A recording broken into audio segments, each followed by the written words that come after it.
त्योहार की खुशियों को खा गया बहराइच कांड। एक साथ 6 की मौत से पूरे गांव में पसरा मातम। सनी और सूरज के शव के पास सिंदूर और खून से सना अक्षत, नरबलि की शंका से सब हैरान। अपनी ही बेटियों को लगाई आग, आत्मदाह के समय विजय के परिवार ने क्यों नहीं किया विरोध।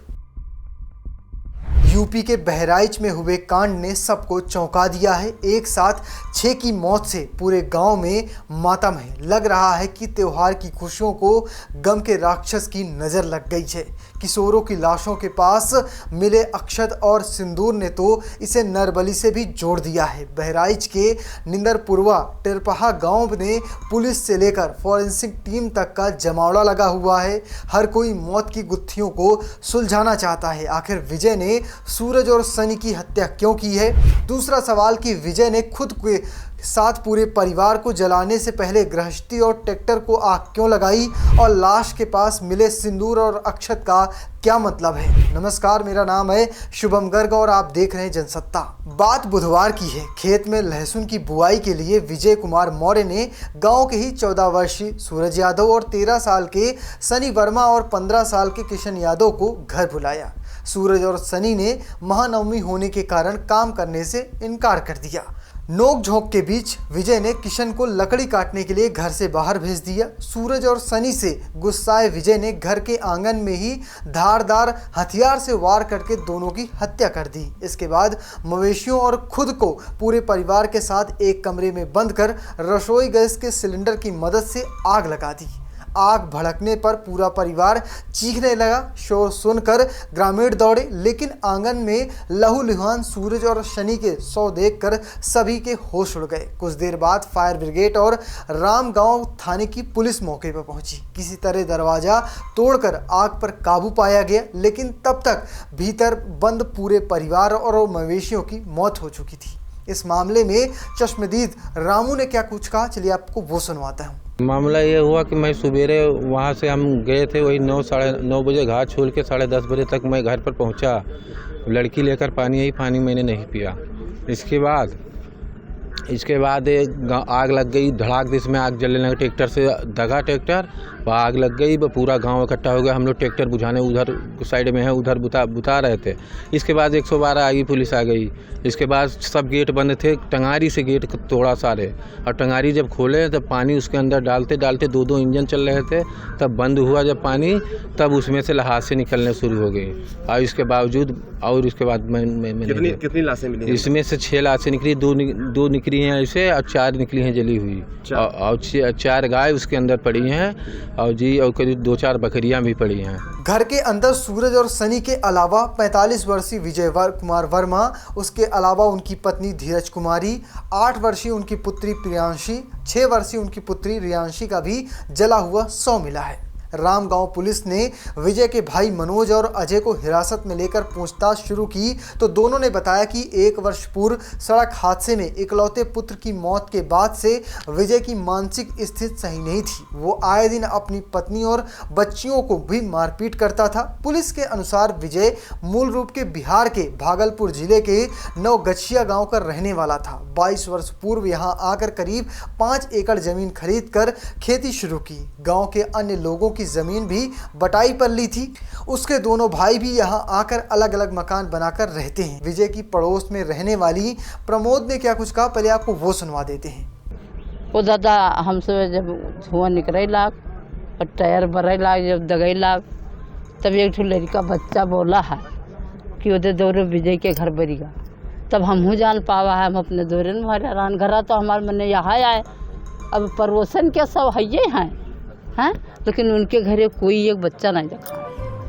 अब आग भरे, अब पटी पटा गोला तना दगे। हाँ, कोई नहीं रहा है। मर्दे ये लड़के नहीं रहा है, पूर्वी नहीं खाए के लड़के नहीं रहा। हम झूठ कहे कही। क्या उनके मौत भय में? क्या जन के मौत भय वहाँ जी? अब वहाँ जानो कि 2 लड़के हमारे गांव के, एक कुर्मी के, एक अहिर के, और अपना घर भर 4 जने, मेहरुआ बिटिए 2, अपना 4 अपना मरी। प्रमोद ने तो साफ तौर पर कहा कि उनका रवैया या कहें उनका बर्ताव कुछ ऐसा नहीं था कि जिससे उनके घर रोज रोज जाया जा सके। हालांकि काम पड़ने पर जरूर वो वहां पर जाती थी। मौत की खबर ने पूरे गांव को सन्न कर दिया है। सूरज परिवार का इकलौता पुत्र था। बेटी की हत्या की सूचना पाकर दादा हो या पिता लच्छीराम या माँ का, उनका सबका रो के बुरा हाल है। अगर बात करें पिता की लच्छीराम की तो वो क्या कुछ कह रहे हैं आपको वो सुनवा देते हैं। मामला था, लहसुन काटने के बुलाया था सुबह 8 बजे। लहसुन काटने के आए और घंटा 2 घंटा जब बीता तो यहाँ पे आग लग गई। तो हम लोग पूरा गांव दौड़े कि चलो आग लग गई है, ट्रैक्टर भरा जाए तो बताया दिन जाए। पूरा परिवार गांव इकट्ठा हुआ, 2 लड़के नहीं मिले। तो जब पल्ला तोड़ा गया तो दोनों लड़के के गर्दन कटी पड़ी, ये हाथ का उंगली कटी पड़ी हुई में सर। आपके भी बच्चे की? हमारे बच्चे की, दोनों बच्चों की। ये एक ही बच्चा मेरे साथ। क्या नाम था उसका? सूरज। कितनी बॉडियां मिली अंदर? 2 लड़का रहा, एक बर्मा का, एक हमारा। टोटल कितने लोगों की मौत हुई है? तो टोटल तो 6 हुई थी। 4 अपन परिवार मर गए डरकर मारे कि अब तो बचे ना हमारे रही जान से। तो हमें सब आग लगाए। क्या सिंदूर भी मिला है? अब सिंदूर साहब नहीं उठाए जान पावा, लड़का उठाए के भौड़ावा बाहर से। वजह क्या थी? अब वजह हमें कोई लड़ाई नहीं थी कोई। सूरज के पिता ने तो साफ तौर पर कहा कि जिस तरह से बेटे की हत्या हुई, बेटे की हत्या के बाद हम उन्हें वैसे भी नहीं छोड़ते। इस वजह से डर के मारे उसने आत्महत्या कर ली है। लेकिन इस पूरे मामले पर इस घटना के बाद आईजी अमित पाठक और पुलिस अधीक्षक RN सिंह मौके पर पहुंचे या कहीं घटनास्थल का दौरा किया। अमित पाठक ने इस पूरे मामले पर क्या कुछ कहा, किस तरह से जाँच होगी वो सुन लीजिए। एक मकान के अंदर 6 डेड बॉडीज मिली हैं, जिसमें 4 इसी परिवार की हैं। 2 बाहर से बच्चे आए थे जो कृषि कार्य करने के लिए यहाँ के गृहस्वामी ने बुलाए थे। तो उन 2 बच्चों की भी बॉडीज हैं। एक कमरे में आग लगी है जिससे 4 डेड बॉडीज चार्ड हैं, जली हुई हैं। और इन सभी को पोस्टमार्टम के लिए भेज दिया गया है ताकि ये इस्टेब्लिश किया जा सके कि किस पे किस तरीके की चोटें हैं और कॉज ऑफ डेथ क्या है, किसका क्या मृत्यु का कारण क्या है। और पोस्टमार्टम रिपोर्ट में और जो फोरेंसिक टीम और जो फील्ड यूनिट हमारी आई उसने यहाँ से एविडेंसेस पिक किए हैं। उन एविडेंसेस के आधार पर हम लोग अभी एनालाइज करेंगे कि सीक्वेंस ऑफ इवेंट क्या रहा होगा। चूँकि घर अंदर से बंद था तो और एक बाहर ट्रैक्टर भी जला हुआ मिला है। जो घर के बाहर के मवेशी हैं उनको भी उसी कमरे में ला करके अंदर की तरफ से लॉक किया गया है। तो इसके पीछे का सीक्वेंस हम लोग अभी जांच करके आपको फिर से एक बार बता दें। सर एक छोटा सा सवाल कि क्या आज नवरात्रि का 9वीं था, हवन हो रहा था, कहीं ऐसा तो नहीं कि तंत्र मंत्र का मामला हो सर इसमें? देखिए, हम अभी ऐसा हमको कोई प्रथम दृष्टया एविडेंस नहीं मिला है क्योंकि बाहर एक ट्रैक्टर भी जला हुआ है। तो ट्रैक्टर का भी जलने को हम कैसे इसमें फिट करेंगे? तो हम लेकिन अभी सारे एंगल्स पे कोई भी एंगल रूल आउट नहीं कर रहे, सारे एंगल्स पे हम जांच कर रहे हैं और जो भी वैज्ञानिक जांच के नतीजे निकल करके आएंगे शीघ्र ही आपके साथ हम दोबारा शेयर कर लें। जैसा मैंने बताया 6 लोगों की एक ही मकान के अंदर से हमको बॉडीज मिली हैं और जिसको पीएम के लिए भेजा है। रिपोर्टर्स ने तो सीधे तौर पर अमित पाठक से पूछ लिया कि क्या ये नरबली का मामला है, तो उन्होंने कहा कि हम किसी भी एंगल को रूल्ड आउट नहीं करेंगे, हर एंगल की जांच की जाएगी। इस वजह से फॉरेंसिक टीम भी पहुंची है और घटना से या कहें घटना की क्या वजह थी उसे जोड़ने या कहें उसे खोजने की कोशिश की जा रही है। फिलहाल आप कैसे देखते हैं इस पूरी खबर को, कमेंट बॉक्स में लिखिएगा और पेज को फॉलो करना, चैनल को सब्सक्राइब करना बिल्कुल भूलिएगा। धन्यवाद।